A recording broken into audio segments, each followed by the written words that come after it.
식이 치료하는 외과의사 송재현입니다. 그러면 내가 장누수가 있을까 없을까 이런 게 되게 궁금하시잖아요. 우리가 흔히 느끼는 여러 가지 만성질환의 느낌들, 이런 것들이 장누수가 있을 가능성을 의미합니다. 브레인 포그라고 하죠. 멍하고 머리가 항상 두통이 있을 수도 있고 어지러운 것도 있을 수 있고, 또는 내가 화를 잘 참지 못하고 여러 가지 분노, 우울증 이런 증상이 있을 수 있고요. 앞에서 얘기했던 자가면역 질환, 쇼그렌 증후군, 아토피, 류마티스 관절염, 그 다음에 갑상선염, 이런 것들이 질병이 있을 때도 장누수 증후군이 있는지 의심해 봐야 되겠죠.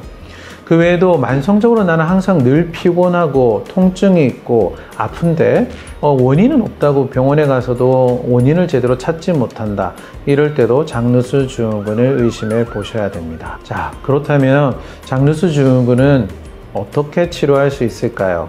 장누수 증후군을 치료하는데 얘기하는 것은 바로 4R 또는 어떨 때는 요즘은 5R 이렇게 얘기를 합니다. 무슨 뜻이냐면 네 가지 R을 가지고 치료한다는 건데요. 자, 첫 번째 R은 바로 리무브인데요. 제거라는 뜻이죠. 우리가 외부에서 이런 장누수 증후군을 유발할 수 있는 것들을 제거해 주는 것이 첫 번째라는 겁니다. 우리 장을 문제를 일으키는 음식들, 독소나 약들, 이런 것들을 제거하고 먹지 않는 것이 가장 첫 번째이겠죠.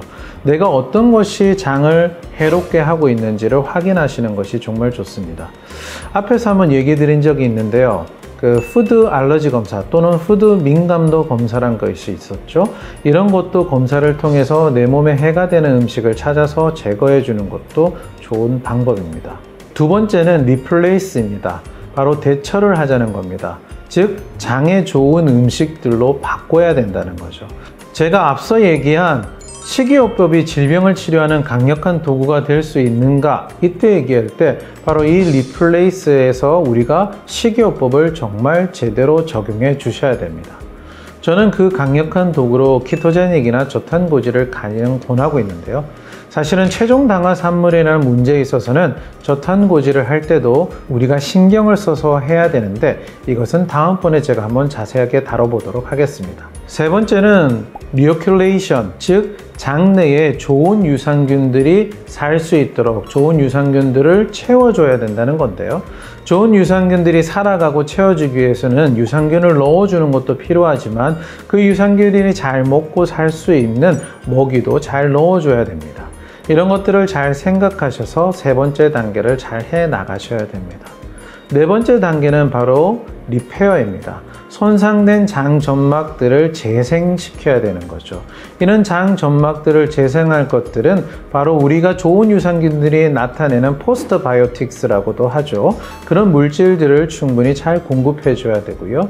또한 장 점막을 재생해 줄 때 도움이 필요한 비타민 A, D, 아연, 글루타민, 이런 성분들도 충분히 잘 공급이 되어야지 장 점막이 재생될 수가 있습니다. 포스트바이오틱스라고 얘기했지만 가장 중요한 것이 있는데요. 우리 몸의 유산균들은 여러 가지 물질들 중에 단세 지방산을 많이 만들어서 이 장점막을 재생하는 데 많은 역할들을 하게 됩니다.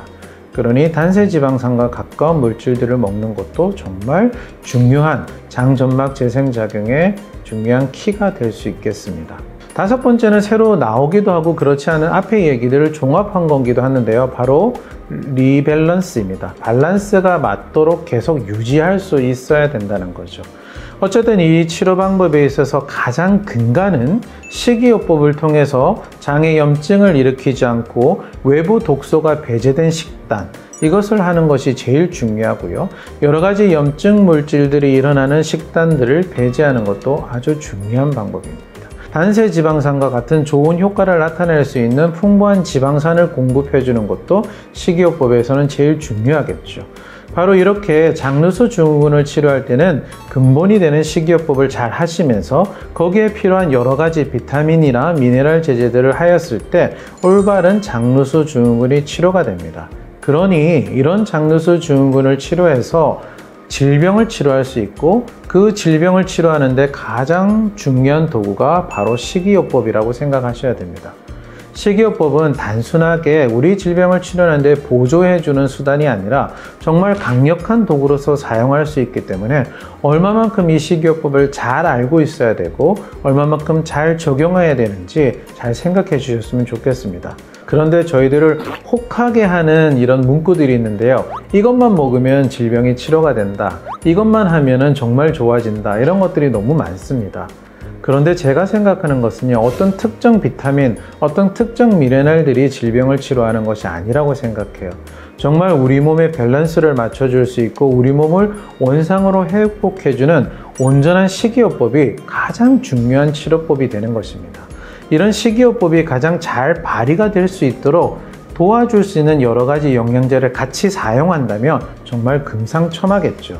자, 여러분 각자 몸에 맞는 좋은 식단들을 고민해 보시고 찾아보시고 그것이 질병을 치료하는 강력한 도구로 사용할 수 있기를 바랍니다. 저탄고지나 키토제닉에 대해서 궁금하신 분들은 언제나 저에게 물어보시면 됩니다. 제가 많이 도와드리도록 하겠습니다.